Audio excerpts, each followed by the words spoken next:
Hey, what's going on, guys? When it comes to chores in the house, two things need to be considered. Point number one, are both of you happy with the arrangement? Let's say, for example, we have Jamal and Jamila. Jamal does all the housework, all the time. And Jamila chooses to come home after she's done with her job. They both have jobs. Jamila chooses to come home and watch TV on her free time.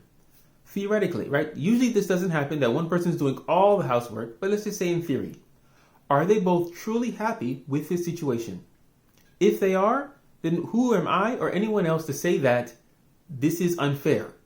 If they're both truly happy with it. That's what they both decided they want to do, and that's fine. If they're not both happy with it, then Jamal and Jamila need to sit down together and come to a more equitable division of labor in the house that they are both happy with. It does no good for one or the other to be unhappy, because then the anger and resentment will build, and then that's going to it will likely harm the relationship. So that's number one. Number two, constantly revisit the division of labor inside the home.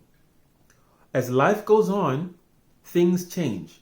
We have kids, we change jobs, we move to a different city, right? The parents were close, now the parents are far, and the grandparents, and so on.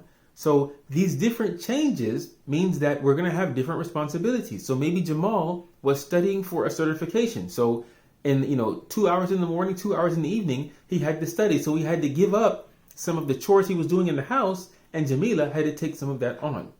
Now, Jamal, alhamdulillah, he has his certification, but then instead of using that time to study in the 2 hours in the morning and 2 hours in the evening, he chooses to use that time to watch Netflix.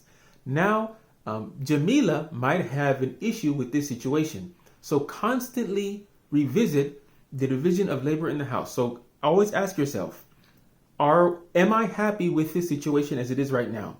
And then also, as time goes on, this is something that constantly needs to be revisited, because as time goes on, things change and responsibilities change. Talk to you guys later. Assalamu alaikum.